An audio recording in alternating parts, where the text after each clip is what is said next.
안녕하세요. 저는 시모의 시집살이와 남편의 외도 콤보를 겪고 이혼한 30대입니다. 제 인생에서 이혼이라는 장르가 생겨날 것이라고는 생각해 본 적이 없었는데요. 정신을 차려보니 이혼녀가 되어 있네요. 그 과정은 아픔도 있었지만 후회 없이 시원하게 할 말은 한 것 같습니다. 이혼 후에 제 할 일 잘하면서 행복하게 살고 있네요.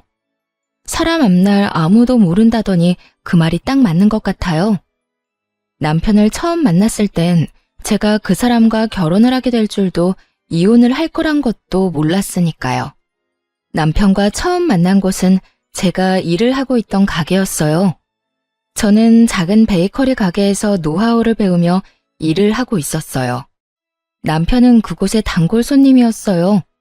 하루가 멀다고 가게에 오는 남편과 자연스럽게 얼굴을 익히게 되었고 반갑게 인사 정도 나누게 되었죠. 그러다 제가 개업을 하며 가게를 그만두게 되었어요. 더 이상 그 사람을 보지 못하겠구나 했는데 어느 날부터 제가 개업한 가게로 찾아오기 시작했어요. 그런 그의 행동을 보며 어렴풋이 제게 관심이 있음을 느꼈어요.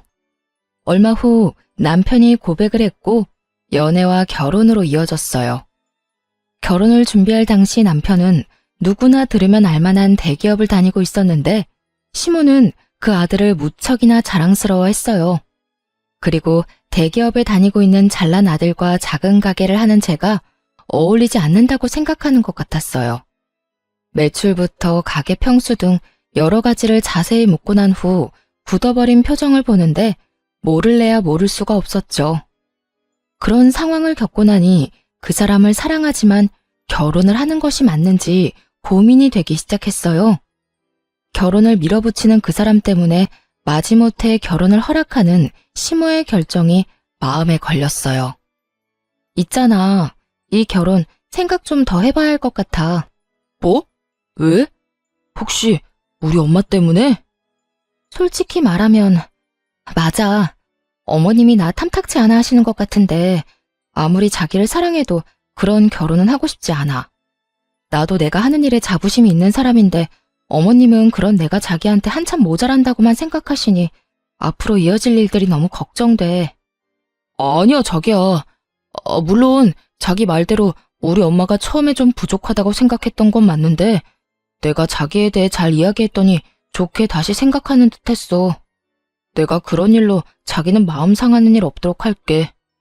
그러니까 우리 엄마 생각은 하지 말고 나만 믿고 결혼해. 자기 마음은 잘 알겠는데 그래도 생각 좀 해볼게. 생각을 좀 해보자는 저의 말에 남편은 더 적극적으로 구애를 했고 그 애틋한 마음을 믿고 결혼까지 하게 되었습니다. 고민을 하긴 했지만 결혼을 하고 보니 남편과 함께하는 생활이 만족스러웠습니다. 이래서 다들 결혼을 하는구나 하는 생각이 들 정도로 행복했죠. 하지만 기쁨도 잠시 시모와 문제가 생기기 시작했어요. 결혼 초반에 남편의 앞에서는 다정했던 분이 남편이 없는 곳에선 저를 알게 모르게 무시하기 시작하더군요. 처음엔 그런 유치한 행동을 믿을 수가 없어 제가 오해한 게 아닐까 생각했어요. 시간이 흐를수록 저를 향한 눈빛과 바로 옆에서 제가 말을 걸어도 무시하는 행동을 보며 오해가 아니라는 걸 알게 되었어요. 어린애도 아니고 다 큰 어른의 그런 행동이 기가 막혔지만 큰 피해를 주는 것도 아니고 무엇보다 참을만 했기에 두고 보고 있었죠. 그리고 왜 저를 무시하냐고 따졌다가 자신은 못 들어서 그랬다고 하면 그만이니 따지기도 애매한 상황이었어요. 그러던 어느 날 저를 따로 시댁으로 부른 적 없던 시모가 집으로 한번 오라더군요. 마침 가게 휴무일이기도 해서 혼자 시댁으로 향했어요. 시모는 다짜고짜 저희 부부의 돈 관리에 대해 묻더군요. 내가 너를 따로 부른 이유는 다름이 아니라 너희 돈 관리 어떻게 하니? 네? 왜 그걸 갑자기 물으세요? 그냥 궁금해서 그런다. 너 정확히 수입은 얼마나 되니? 매출 말고 이것저것 다 제하고 남는 순이익 말이다. 적금은 들고 있니? 생활비는 얼마나 쓰니? 돈은 네가 다 관리하는 건 아니지? 지금까지 궁금해서 어떻게 참았나 싶을 정도로 질문들을 쏟아내더라고요. 사실 황당했어요. 부모로서 궁금할 수도 있다고 생각하긴 하지만 이런 식의 막무가내 질문은 기분이 좋지 않더라고요. 무엇보다 따지듯 묻는 시모의 말투가 기분이 나빴고요. 제가 선뜻 아무런 대답도 하지 않자 시모는 그럴 줄 알았다는 듯 언성을 높이며 저를 남편의 돈으로 사치나 부리는 여자로 몰아가더군요. 내가 너 이럴 줄 알았어. 너 우리 아들이 벌어다 준 돈 막 쓰고 살지? 그러니까 내 말에 하나도 대답 못하는 거 아니야? 기가 막혔죠. 저요, 적금도 충분히 들고 있었고 시모의 말처럼 사치 부리지도 않았어요. 그저 우리 가정 문제기에 굳이 다 말할 필요가 없다고 생각했고 무엇보다 시모의 언행이 황당해 대답을 못하고 있었을 뿐인데 그런 식으로 몰아가니 기분이 확 나빠지더라고요. 어머님, 무언가 크게 오해하시는 것 같은데요. 어머님이 생각하는 것처럼 남편 돈만 쓰면서 살고 있지 않아요. 물론 생활비는 공동 돈에서 쓰지만 저나 그이나 서로 필요한 물건은 각자 번 돈으로 알아서 사고 있어요. 물론 적금도 충분히 들고 있고요. 그런데 아까 내가 물을 땐 왜 아무 말도 안 했니? 그거야, 저희는 이제 성인이고 돈 관련 문제는 저희 두 사람이 알아서 할 문제인데 굳이 다 말씀드려야 하나 싶어서 아무 말도 안 했던 것뿐이에요. 어머님께서 갑자기 그런 질문들을 하시니 당황하기도 했고요. 저는 충분히 잘 설명했다고 생각했는데 시모는 제 말을 제대로 듣지도 이해하지도 못한 듯 했어요. 제 말이 끝나자마자 불같이 화를 내더군요. 너 지금 말 다 했니? 정말 말 웃기게 하는구나. 네 남편이기 전에 내 아들이다. 그런 귀한 내 아들이 힘들게 번 돈 어디에 어떻게 쓰는지 엄마가 궁금할 수도 있는 거야. 그러니 당연히 대답해줘야 할 거 아니야. 막무가내로 대답할 것을 요구했고 이때 저는 앞으로의 원만한 결혼 생활을 위해서라도 확실하게 짚고 넘어가야 한다고 생각했어요. 웬만하면 좋게 넘어가고 싶었지만 여기서 지고 들어가면 앞으로도 우리 부부 생활의 모든 부분을 간섭하실 것이 분명해 보였으니까요. 결혼 전까지는 어머님의 아들이기만 했지만 이제 제 남편이기도 하죠. 시기상으로 따지면 어머님 아들이 먼저겠지만 중요한 걸로 따지면 이젠 그렇지도 않고요. 다시 한번 말씀드리는데 생활비, 제 수입, 남편의 월급 그 모든 건 저희 부부의 일이고 일일이 어머님께 다 말씀드릴 필요 없다고 생각해요. 저희도 이제 성인이고 아까 말씀드렸다시피 어머님 아들은 이제 저와 가정을 이루었으니 이런 문제는 부부끼리 알아서 잘하고 살겠습니다. 아, 그러니까 너희가 알아서 할 테니 이 늙은이는 신경 쓰지 말라. 이 뜻이니? 네가 이렇게 나오니 더 의심하는 거야. 네가 내 아들 돈으로 흥청망청 쓰고 살지 않으면 왜 말을 못하는 게야? 네가 당당하지 않으니까 상관하지 말라며 숨기는 거 아니냐 이 말이다. 마음대로 생각하세요. 어차피 제가 뭐라고 하든 그대로 믿지도 않으실 거잖아요. 시모는 며느리가 자세히 이야기하는 대신 우리 일에 간섭하지 말라고 하니 저를 당신 아들 돈이나 흥청망청 쓰는 여자로 몰아갔어요. 시모는 화가 많이 난 듯 했지만 그러거나 말거나 그냥 무시하고 집으로 돌아왔어요. 저 역시 화가 많이 난 것은 마찬가지였으니까요. 결혼할 당시 양가에서 받은 도움도 없었고 그렇다고 남편보다 부족하게 결혼 준비를 한 것도 아니었어요. 그런데 시모는 저희 결혼에 자신이 아주 큰 도움을 주었으며 저는 맨몸으로 시집와 남편 돈이나 탐하는 사람으로 대하고 있었죠. 저희 부부의 돈 관리에 대해 알고자 하는 그 마음이 이해가 되지 않았어요. 그날 밤 저 혼자 해결할 수 있는 문제가 아니라고 생각하고 남편에게 그날의 일을 모두 알렸어요. 여보, 어머님이 오늘 나를 집으로 따로 부르시더니 내 수입부터 시작해서 우리 돈 관리는 어떻게 하고 있는지 물으셨어. 내가 너무 당황해서 아무 대답도 못하고 있으니까 나보고 뭐라고 하신 줄 알아? 당신이 벌어다 준 돈 흥청망청 쓰고 있는 거 아니냐고 오해하고 버럭 화를 내시더라니까. 그래? 별일도 아닌데 그냥 대답 좀 해주지 그랬어. 괜히 엄마 기분만 상하게 만든 거 아니야? 당신 말대로 별거 아닌 문제일 수도 있지만 별거인 문제가 될 수도 있어. 엄연히 우리 가정일인데 어머님 기분 상할까봐 일일이 다 보고하면서 간섭받으면서 살 거야? 지금 이 상황, 당신이 생각하는 것만큼 간단한 문제가 아니라고. 나는 모르겠으니까 당신이 알아서 해. 당신이랑 엄마 사이에서 귀찮아지는 거 딱 질색이야. 그러니까 당신이 알아서 하고 나한테는 아무 말 하지 마. 남편은 알아서 하라며 이 일에서 슬그머니 발을 빼버리더군요. 해결은 못해줄 망정 피하려고만 하는 남편을 보며 자신이 당해보지 않아 저런 식으로 행동할 수도 있겠다 싶었어요. 그래서 친정엄마께는 죄송하지만 모든 사실을 알려드리며 도움을 청했어요. 며칠 뒤 엄마는 저녁 식사를 하자며 저희를 부르셨죠. 그리곤 준비하신 말을 꺼내놓으셨어요. 저기, 우리 사위는 연봉이 얼마나 되나? 뭐 대기업 연봉이 높으니 우리 딸 굶기지는 않을 만큼 버는 건 알긴 하지만 요즘 워낙 경기가 좋지 않아 내가 걱정이야. 희망퇴직 이런 거 하라고는 안 해? 그리고 혹시 돈 관리는 누가 하는지도 물어봐도 될까? 아니, 혹시 우리 딸이 생활비 눈치 보고 사는 건 아닌가 걱정이 돼서 말이야. 엄마는 시모가 내게 그랬던 것처럼 돈에 관한 질문을 했어요.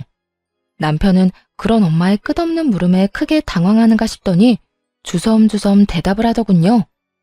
그렇게 불편한 저녁 식사 시간이 끝나고 남편은 그런 간섭이 상대방에게 얼마나 무례하고 곤란한 일인지 뒤늦게 깨달은 듯 했어요.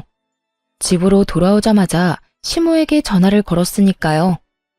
엄마, 앞으로 집사람한테 생활비 수입같이 돈 관련 이야기는 묻지 마. 갑자기 그 이야기는 왜 꺼내?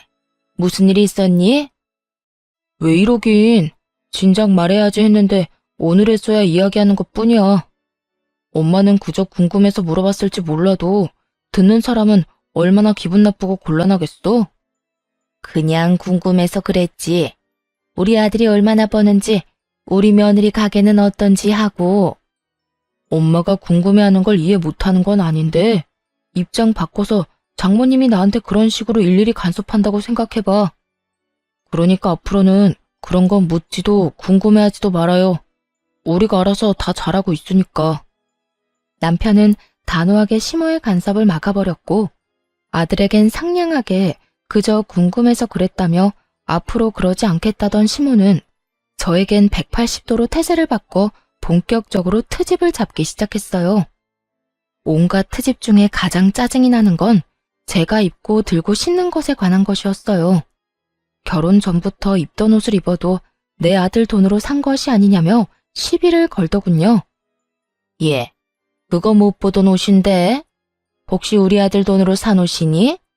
알아서 잘한다더니 그렇게 비싼 옷이나 사서 언제 돈 모으려고 그러니? 어머님, 이거 제가 결혼 전에 큰 마음 먹고 산 옷이에요. 그걸 어떻게 믿니? 이번에 새로 사고 처녀 때 산 옷이라고 우기면 내가 할 방도가 없지 않니? 저요, 결혼하고 남편 돈으로 옷 한 벌 산 적이 없어요. 그렇게 정 믿업지 않으시면 처녀 때 이 옷 입고 찍은 사진 있으니까 보여드릴게요. 그것도 못 믿으시겠으면 어머님 아들한테 물어보시고요. 궁금해하길래 대답해준 것뿐인데 이런 제 대답에 혀끝을 차며 버르장머리를 운운하기 시작했어요. 이것 봐라. 어쩌면 저렇게 말대꾸를 쫑알쫑알 해대는 건지. 하여튼 요즘 것들은 이렇게 버르장머리가 없다니까. 아니, 네가 좀 특출나게 그런 거니? 어른 말에 한마디도 안 치고 말 대답하는 거 말이다. 어떻게 넌 내 말에 그냥 네라고 대답하고 넘어가는 일이 없어? 그거야, 어머님이 제가 네 하고 대답하도록 말씀하시지 않잖아요. 걸어오는 말들이 대답이 필요한 것들인데 제가 기계도 아니고 앞뒤 맞지 않게 네네만 할 수는 없잖아요. 그냥 고분고분하게 대답만 하길 원하시면 그런 질문을 해주세요. 그러면 저도 편하고 좋죠? 이후에도 시모는 저를 괴롭히고 싶어 안달이 난 사람처럼 행동했고 저 역시 피하지 않고 맞섰죠. 제가 아무리 할 말은 참지 않고 한다고 한들 기분이 나쁘고 정신적으로 많이 피곤하더라고요. 그래서 전 자연스럽게 시모의 연락을 피하게 되었죠. 그러던 사이 오래 기다렸던 남편의 진급이 결정되었어요. 그 소식을 들은 시모가 가게로 찾아와 잘난 아들 유세를 하기 시작하더군요. 너 소식 들었지? 우리 아들이 이렇게나 대단하다. 이게 다 내가 똑똑한 아들 떡하니 낳아서 뒷바라지를 워낙 똑소리 나게 잘했기 때문 아니겠니? 넌 우리 아들한테도 잘해야겠지만 나한테도 잘해야 한다. 나 아니었음 네가 어딜 가서 저런 남편 만났겠니? 시모는 남편의 진급이 모두 자신의 덕이라며 듣고 싶지 않은 본인 자랑, 아들 자랑을 한참 늘어놓더군요. 그리고 시모의 입에서 기가 막힌 이야기가 흘러나오기 시작했어요. 그래서 하는 말인데 앞으로 너희 생활비 빼고는 나한테 다 주거라. 진급도 했으니 연봉도 올라갈 텐데 그 돈을 너희가 관리해서 제대로 모으기나 하겠니? 내가 내 용돈 조금 빼고 다 모아줄 테니 당장 다음 달부터 그렇게 해. 용돈만 좀 달라고 해도 시모 하는 꼴이 기가 막혀주기 싫은데 아예 생활비를 빼고 나머지 돈을 당당하게 내놓으라니요. 너무 당당하게 저딴 말을 하는 모습을 보니 황당하더라고요. 이 일을 남편에게 말해봤자 소용이 없겠다는 생각이 들었어요. 말해봤자 뭐 하겠어요. 작은 문제도 귀찮다고 저에게 다 미루는 사람인데 이번 상황이라고 뭐가 다를까 싶었으니까요. 빠르게 머릿속이 정리되어 갔고 이 상황을 제가 해결하기로 했죠. 그러니까 어머님 말씀은 제가 돈 관리를 똑바로 못할까봐 돈을 맡기라는 뜻이네요. 그래, 그거지. 이제야 네가 말이 좀 통하는구나. 그런 문제라면 친정에 맡길게요. 아시겠지만 저희 부모님 두 분 다 오랫동안 은행에 계시다가 퇴직하셔서 자산 관리는 전문가 뺨치게 잘하세요. 투자 쪽도 꽤 잘 아시고요. 당장 다음 달, 아니 당장 이번 달부터 친정에 다 맡겨야겠어요. 이런 생각은 하지도 못했는데 감사해요. 저는 밝게 웃으며 시모에게 감사 인사까지 전했고 이런 제 말에 노발대발하기 시작했습니다. 너 지금 그 말 진심이니? 당연히 너희가 번 돈은 시댁에 맡겨야지. 그걸 왜 친정에 맡기는 게야? 시댁이랑 친정이 같아? 넌 출가했으니 이제 우리 집 사람이다. 같은 부모님인데 뭐가 다른가요? 저도 저희 집에선 하나뿐인 귀한 자식인데요. 설마 친정에서 저희 돈이라도 떼먹을까봐 그러세요? 걱정 마세요. 절대 그런 일은 없어요. 그게 무슨 말 같지도 않은 소리니? 같다니 뭐가 같단 말이야. 너는 우리 집에 시집 왔으니 이제 네 친정과는 끝난 인연인 거야. 그리고 내 아들 돈을 왜 엄한 집에다 맡겨? 내 아들 돈은 내 돈과 다름이 없다. 그런 내 돈을 왜 사돈댁에 맡긴다는 말이야? 어머님 말이야말로 헛소리를 하시네요. 결혼하기 전이야 어머님 아들이니 아들 돈을 마음대로 관리했을지 몰라도 이젠 저랑 결혼했으니 더는 어머님 돈이 아니라고요. 전 그대로 시모를 가게에서 내쫓아버렸고 그날 저녁 집에 화가 잔뜩 난 남편이 저를 기다리고 있더군요. 당신 어떻게 그럴 수가 있어? 아무리 엄마랑 사이가 좋지 않다고 해도 그렇지. 용돈 좀 받아보겠다고 거기까지 찾아간 시어머니를 그렇게 매정하게 쫓아낼 수가 있어? 그러니까 당신 말은 내가 고작 용돈 좀 달라고 찾아온 어머님을 용돈 주기 싫어서 가게에서 내쫓았다 이 말이야? 그래. 우리 엄마가 아까 울면서 전화해서 다 말했어. 당신이 친정에 용돈 줘야 해서 우리 엄마한테 줄 돈은 없다고 했다며? 나 진급도 했고 연봉도 올랐는데 용돈 좀 드리면 어디가 돋나? 말을 들어보니 낮에 그 일이 있고 난 후 남편에게 전화를 걸어 울고불고 하며 없는 말을 지어내 저와 남편의 사이를 이간질했더군요. 아무것도 모르고 당하기만 하던 신혼 때와는 달리 이런 상황을 대비해 미리 가게 CCTV 영상을 복사해온 상태였고 녹화된 영상을 보여주며 사실은 시모가 남편에게 한 말과 아주 많이 달랐음을 증명해 보였죠. 이제 알겠어? 어머님이 당신한테 거짓말한 거야. 용돈 조금 달라고 가게까지 찾아올 뿐이야? 생활비만 빼고 돈 다 내놓으라고 하시더라. 남편은 영상을 보고 시모에게 전해 들은 말과 다르니 처음엔 당황하는 듯 하더라고요. 하지만 그것도 잠시 천연덕스럽게 시모의 편을 들기 시작했어요. 들어보니 우리 엄마 말이 틀린 말도 아니네. 뭘 그렇게까지 싸웠어? 그냥 엄마가 하자는 대로 하면 안 돼?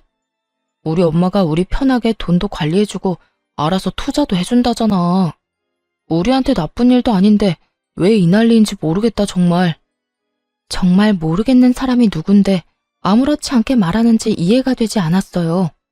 시모가 투자 전문가도 아니고 시모에게 돈을 맡기는 것을 왜 이리도 당연하게 생각하는 것인지 여러분께서는 이해가 되시나요?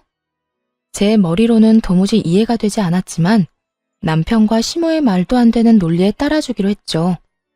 아, 그래? 그러면 당신 월급은 어머님한테 맡겨. 내가 번 돈은 우리 엄마한테 맡길 테니까. 그러면 공평하지? 뭐라고? 당신이 번 돈을? 그래. 당신은 당신 엄마한테 월급 맡겨.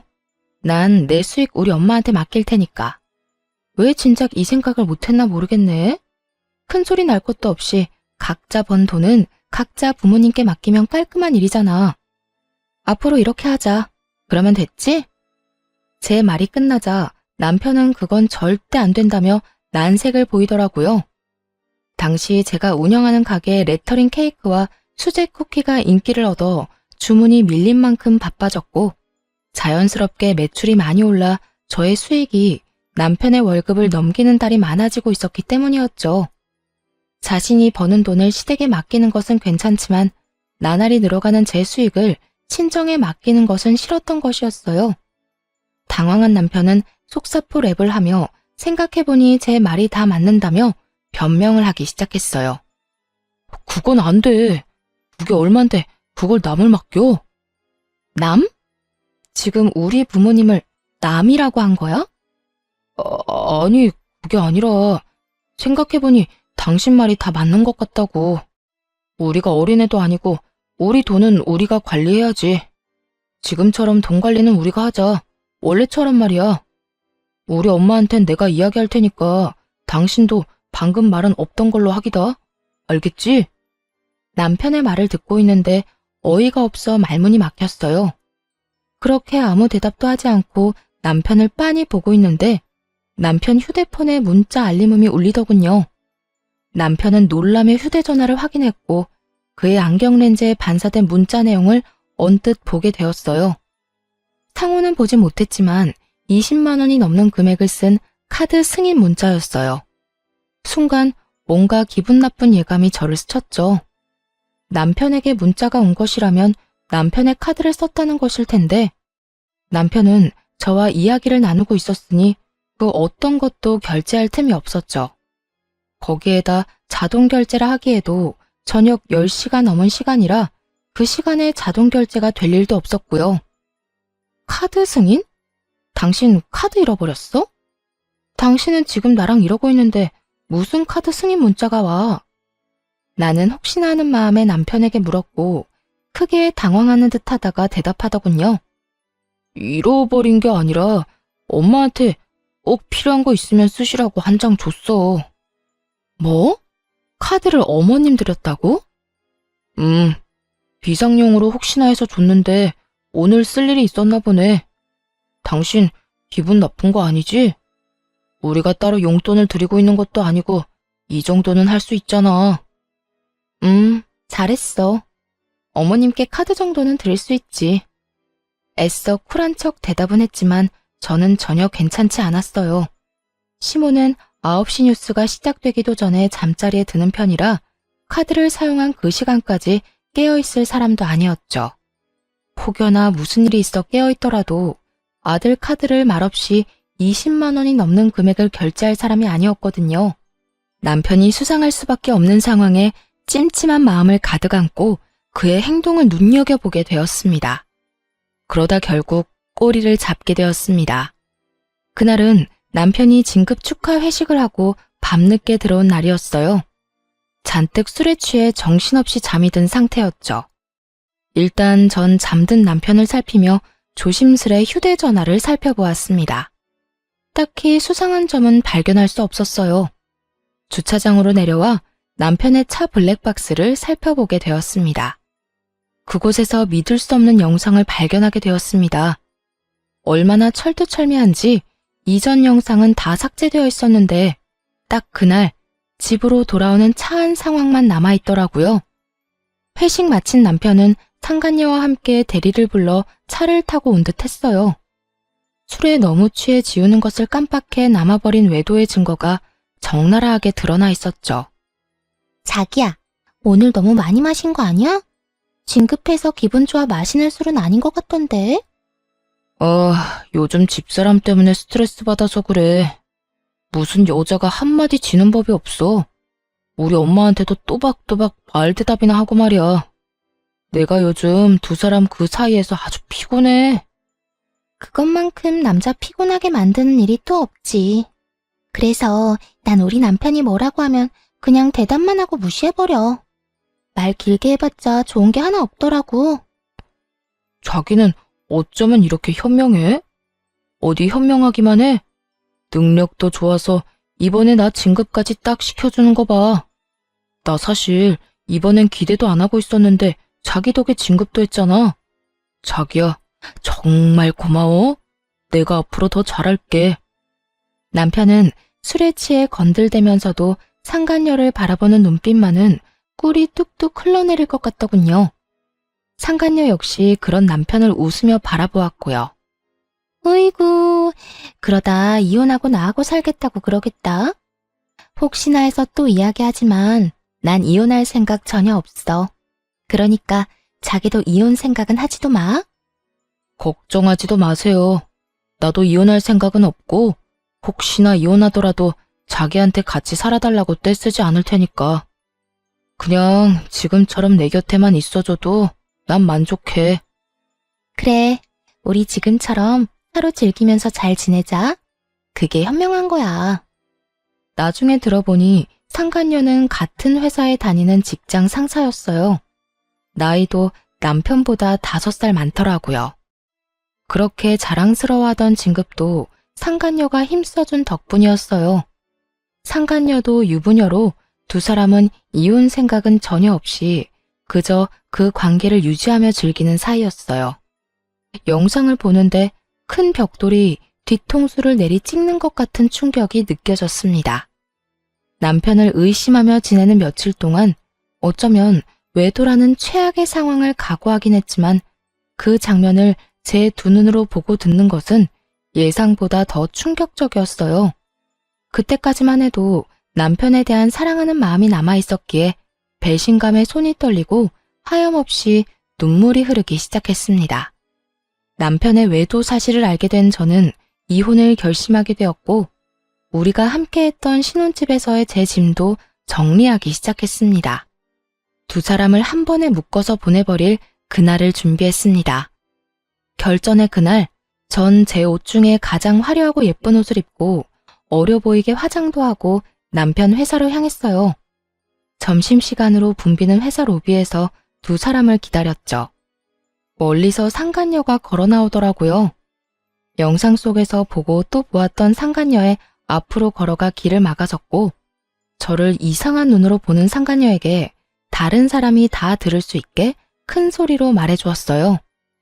내 남편이랑 지금까지 즐거웠니? 아니, 능력이 얼마나 좋으면 그 힘으로 내 남편 진급까지 시켜준 거야? 뭐, 나 좋으라고 시켜준 진급은 아니겠지만 그래도 고맙단 인사는 해야 할 것 같아서 말이지.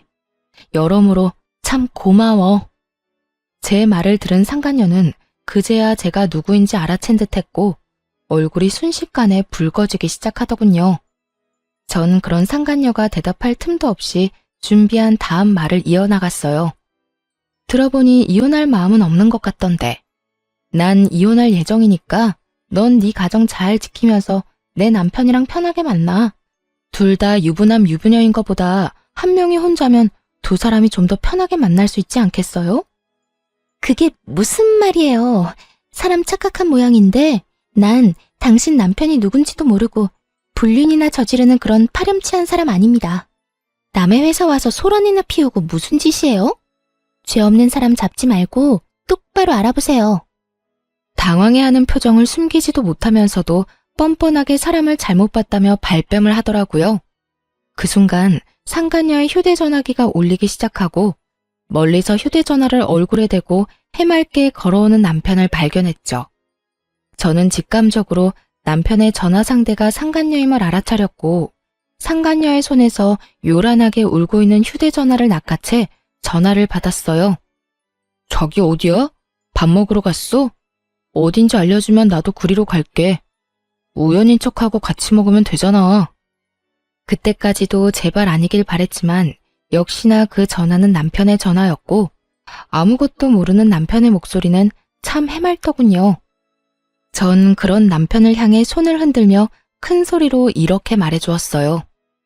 네 자기 여기 있어. 멀리서 찾지 말고 이리로 와. 나랑 이야기 나눈다고 아직 식당은 못 갔거든.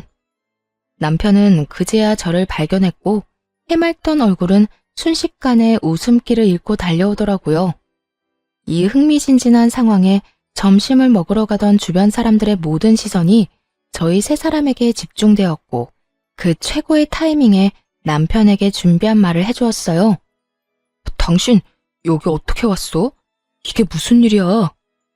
무슨 일이긴 당신 바람 피우다 나한테 딱 걸린 상황이지. 그래서 하는 말인데 우리 이혼해. 나는 당신 같은 인간이랑 더는 살고 싶지 않아서 말이야. 바람이라니? 아니야, 오해라고. 일단 내 이야기 좀 들어봐. 이런 식으로 이혼하자고 하는 법이 어딨어. 그것도 사실도 아닌 일로 오해해서 말이야. 오해? 오해 좋아한다. 이걸 보고도 어디 당신들 입에서 오해라는 말이 나오는지 보자. 모든 것이 들통나고도 오해라며 뻔뻔스럽게 나오는 두 사람에게 전 그날 녹화된 블랙박스 영상을 틀었습니다. 수많은 사람들이 가던 길을 멈추고는 숨죽이고 우리의 대화를 듣게 되었죠. 그 대화 내용은 로비에 가득 차게 되었죠. 이걸 어떻게... 여보, 나 바람 피운 건 맞는데 당신이랑 이혼할 생각은 없어. 여기 내 회사야. 여기서 이러면 나랑 이 사람이랑 앞으로 회사 생활 어떻게 하라고. 우리 일단 여기서 나가서 이야기하자. 어? 그래요. 일단 나가서 이야기해요. 나가서 제가 무릎을 꿇고 빌든 뭘 하든 하라는 대로 다 할 테니까 일단 나가서 이야기하자고요. 야, 너희들 진짜 웃긴다.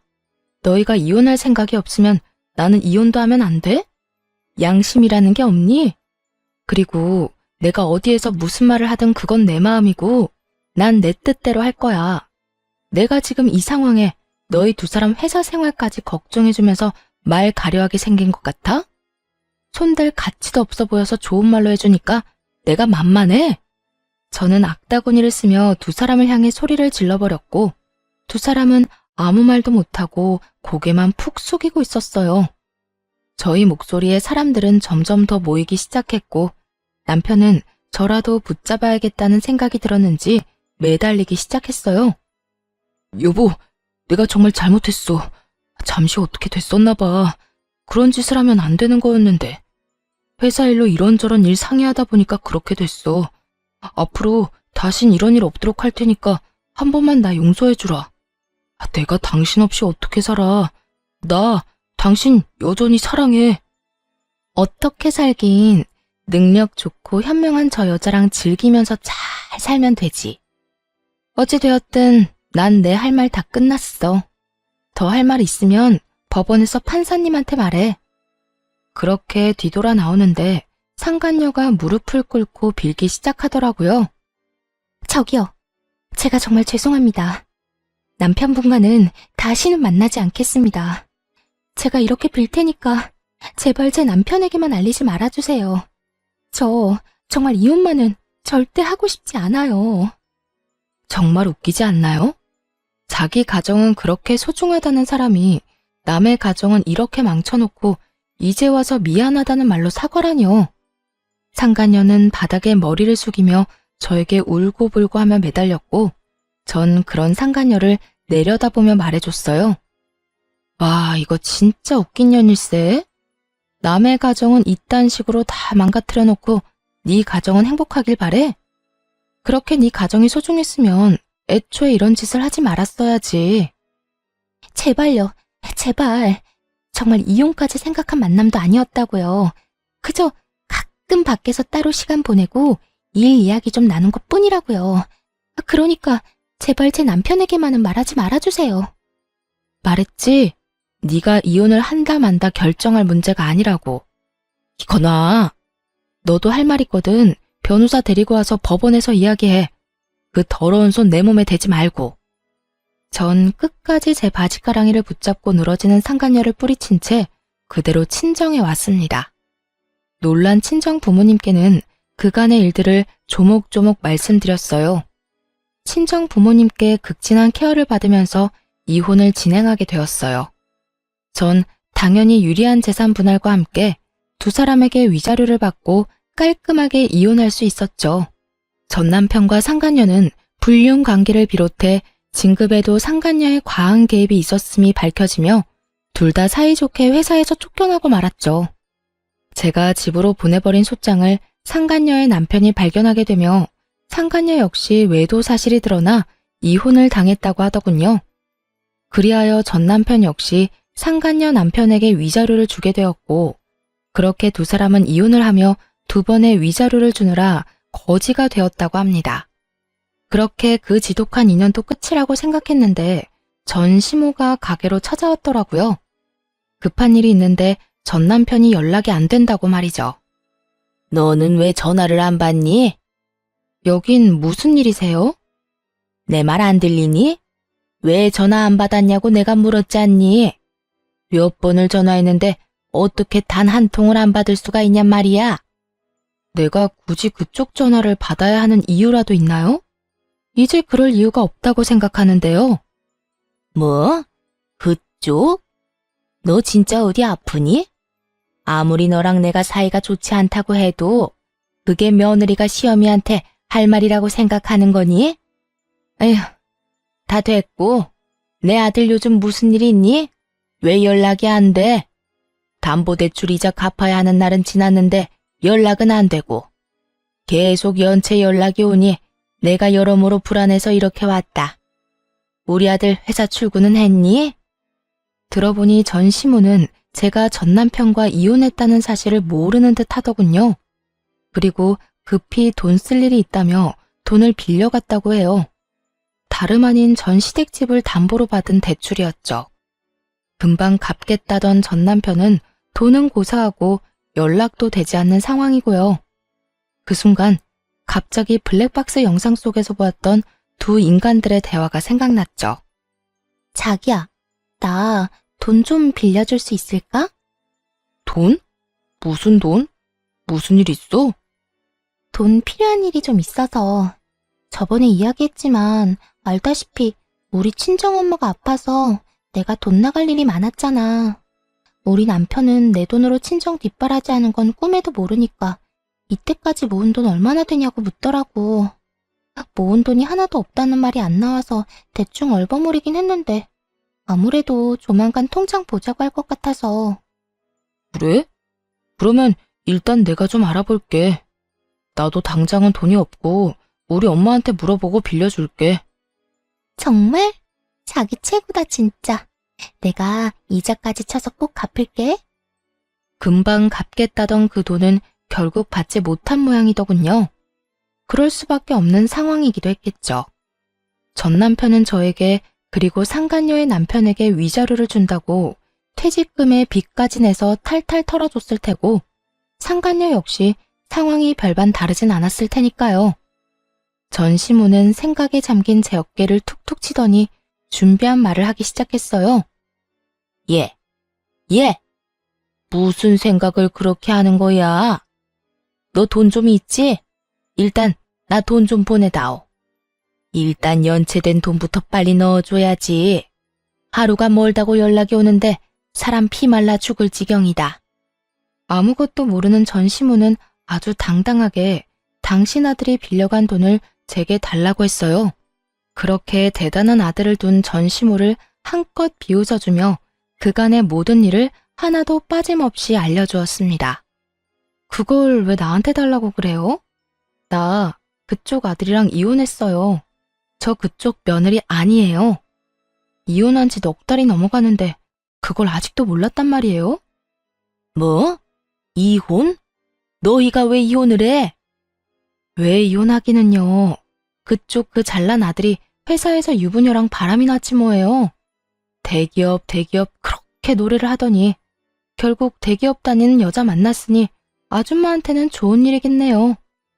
너 무슨 말을 그렇게 하니? 그리고 아무리 이혼을 했다고 해도 한때는 시어머니였던 사람한테 그쪽 아줌마는 너무하지 않니? 네가 한 번을 안 지고 따박따박 따지고 드니까 내 아들이 바람이 나지. 내 아들 탓할 거 하나 없다. 다 네가 이렇게 되바라져서 그런 거야.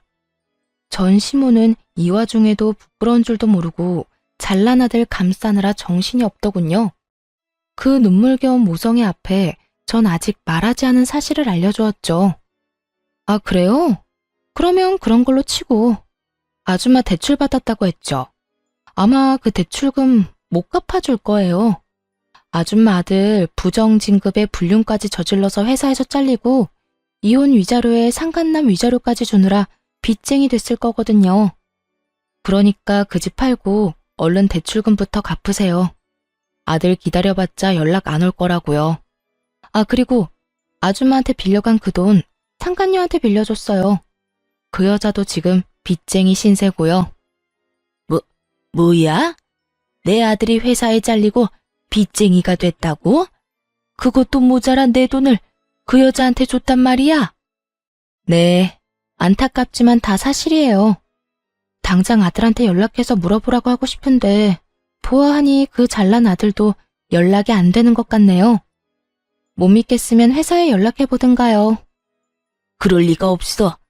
똑똑한 우리 아들이 그런 멍청한 일을 할 리가 없잖아. 두 사람 증거 아직 제 휴대전화에 있는데 보여드려요? 그래야 조용히 내 가게에서 나간다고 하면 보여주고요. 화가 머리끝까지 난 전시무는 드라마에 나오는 회장님처럼 목덜미를 잡고 뒤로 넘어간 듯 하더니 저를 노려보며 가게에서 난동을 피우기 시작하더라고요.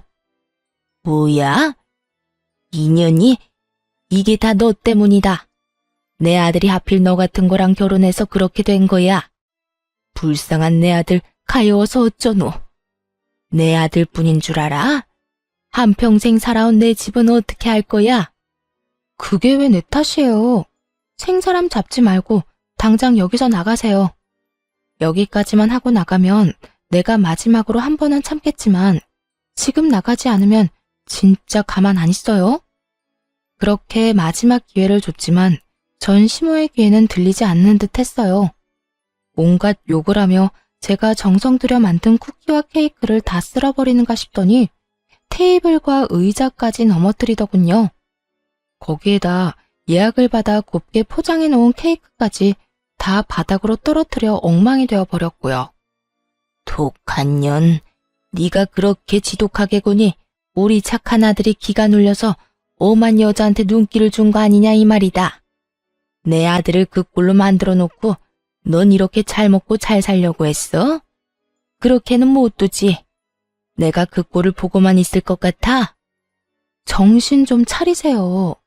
아줌마 아들이 바람을 피운 건 나 때문이 아니라 아줌마 아들이 그런 인간이라 일어난 일이에요.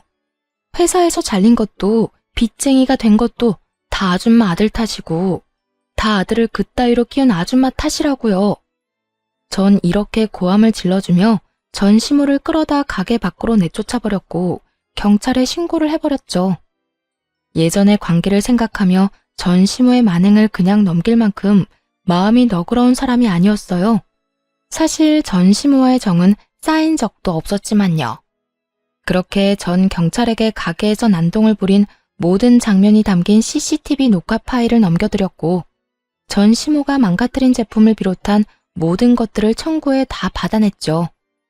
전 시모는 제가 그렇게까지 나올 것이라 생각하지 못했는지 저에게 전화가 와서 화를 내긴 했지만 그대로 차단해버렸습니다. 그 이후 다시 연락을 한다거나 찾아오는 일은 없었어요. 시간이 지나 건너 들려오는 소문에는 전 남편과 상간녀는 빚쟁이가 되어 하루살이 신세를 면치 못하고 살아가고 있다고 했어요. 그렇게 그 소식을 마지막으로 지긋지긋한 전 남편 그리고 그 가족과의 인연의 끈도 끊어지게 되었습니다. 전 좀 더 좋은 곳으로 가게를 옮겼어요. 새로운 곳에서도 다행스럽게도 자리를 잘 잡고 잘 지내고 있어요. 일이 많아 돈을 많이 버는 것이 좋긴 하지만 아무래도 그만큼 몸이 힘들기에 하루에 정해진 양만 판매하고 나머지 시간은 레시피 개발이나 휴식을 하며 시간을 보내고 있는 요즘이에요. 아직 누군가를 연애를 하거나 다시 결혼을 할 마음은 없어요. 아무래도 믿었던 사랑하는 사람의 배신이 가장 힘들었지만 전 시모에게 온갖 트집 잡히며 시달린 것도 큰 스트레스였거든요. 물론 모든 시어머님이 그런 것도 아니라는 것도 알고 모든 남편들이 그런 것이 아니란 걸 잘 알고 있습니다. 그럼에도 한동안은 남을 사랑하는 대신 저를 사랑하며 지내고 싶은 마음이 더 큰 상태랍니다. 이렇게 지내다 좋은 사람이 나타난다면 다시 새 출발할 생각이 들게 될까요? 지금은 저를 위한 이 생활이 너무나도 평온하고 너무나도 만족스럽네요. 이런 걸 행복하다고 하는 거겠죠? 하여튼 전 지금이 너무 행복하다는 말을 전해드리며 이만 물러가 보려고 합니다. 긴 글 함께 해주셔서 감사하고 모두 행복하시길 진심으로 바랍니다.